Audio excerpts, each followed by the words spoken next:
Highest the vibes out there. It's your boy Dane. You see the headlines.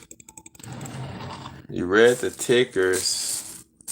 Where's all my sports heads at today? Ben Simmons. James Harden. Seth Curry. Curries. Who else got in that motherfucking trade? Andre Drummond. Have new homes. And the question we must ask, of course, today as basketball fans, you feel me? First and foremost, it's your boy Dame. Subscribe to Dame's World. The question we must ask as basketball heads is who won the trade? I can tell you like this from my perspective. It's not enough basketballs in Brooklyn for KD, Kyrie, and Harden. Never was, never will be. Three heavily ball dominant stars in their own right. Shout out to all three of them. Heavily ball dominant stars, right? Harden can't have the ball all day when you got Kyrie Irving. Kyrie Irving can't have the ball all day when you got James Harden. And then you got Kevin Durant, who's better than all of them niggas, who will be marginalized with three stars. So for me, I think the Brooklyn Nets make for a more formidable team with just two stars, Kyrie, KD, and role players, and role players, and role players. Seth Curry, Andre Drummond, Benji Simmons are exactly that. And then we'll explain why. A couple reasons. One easy reason that you guys can see and understand. The burden of guarding the best player on the other team. Who's drawn that assignment on the Brooklyn Nets? Kevin Durant. If you look at the roster, Kevin Durant was the best defensive player on Brooklyn Nets. However, now they don't have to suffer from that dilemma night in and night out. This is what a championship team entails. Yes, Jordan can guard the best player. Yes, Kobe can guard the best player.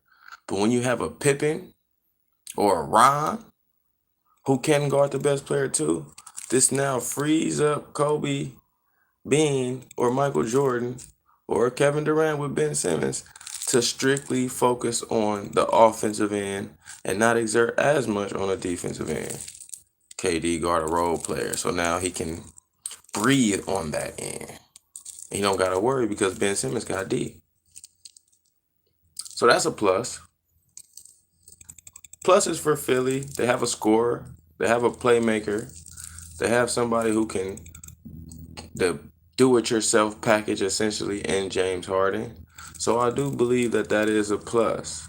However, Philly now, today, and Philly yesterday suffer from identity crisis. Both teams actually suffer from an identity crisis. I just figure the Brooklyn Nets are in a better position because you have a megastar who can create the identity of your team and your unit. So Kevin Durant and Kyrie alone give them somewhat of an identity. Yeah, Joel Embiid is nice, but then when you mix Joel Embiid with James Harden, this combination, I've yet to see James Harden play with a big for one and be uber effective. You know what I'm saying? Throwing them lobs to Clint Capella is cool, but but Joel Embiid is one of the athletes who needs the ball down low. James Harden is not that good off the ball.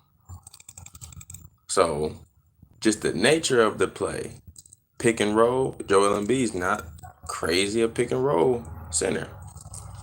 James Harden, uber pick and roll player.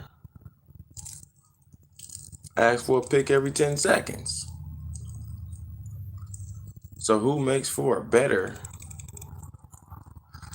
And then James Harden is all the Sixers got. That, let me read the trade. Hold on, let me see exactly the trade. Pardon me. Pardon me.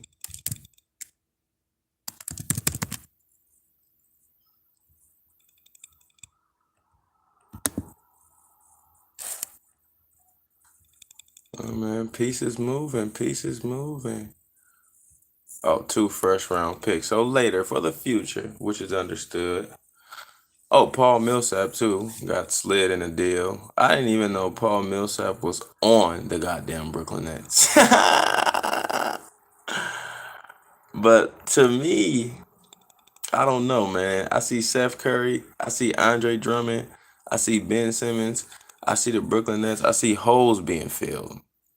Literal holes being filled in regards to Brooklyn lacking the shooting depth, right? They got they got the white boy. They got the white boy Joe Harris. And we know KD got a clip. And we know Kyrie got a clip. Instantly fortifies them in my opinion, in my perspective.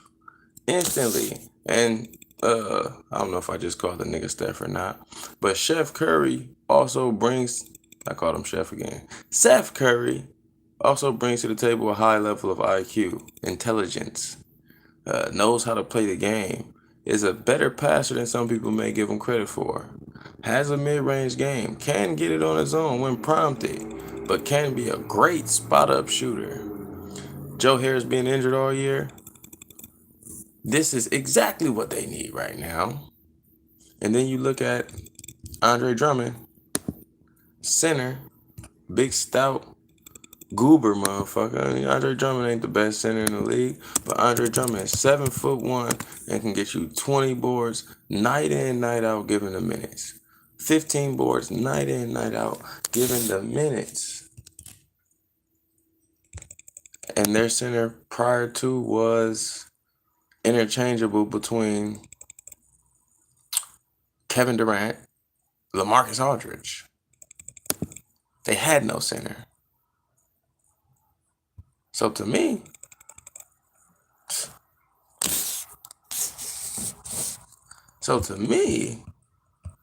it was pretty goddamn clear who won this trade.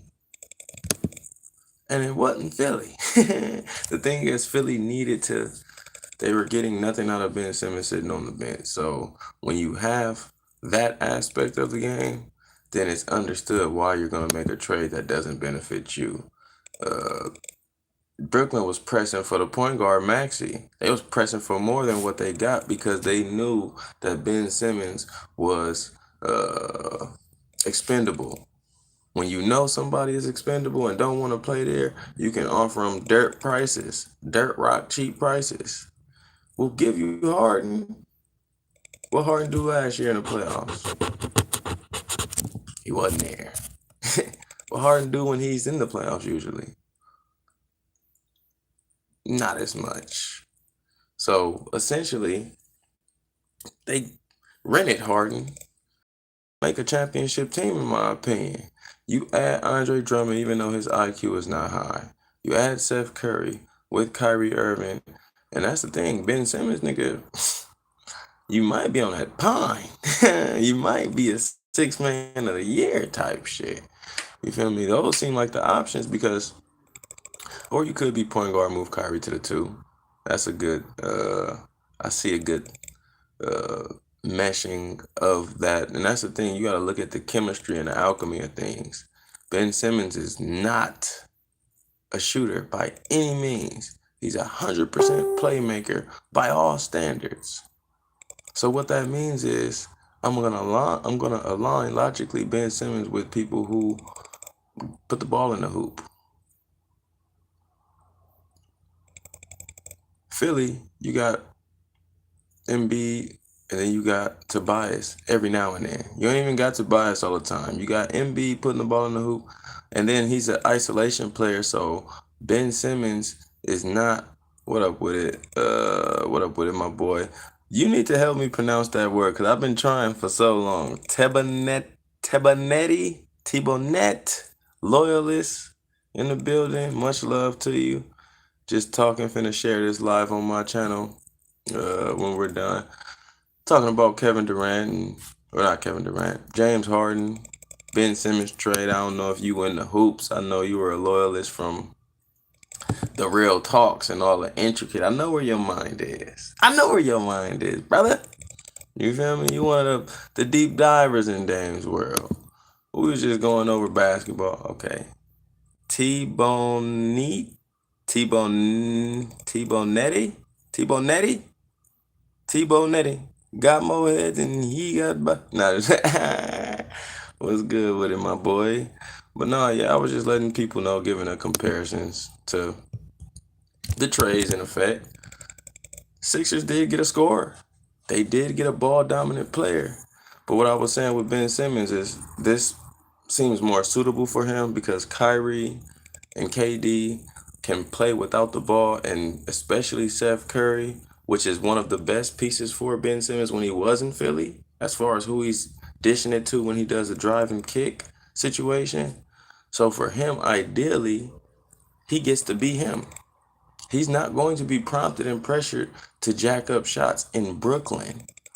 He's going to be prompted and pressured to play make, to play some good, hard defense, to be Ben Simmons.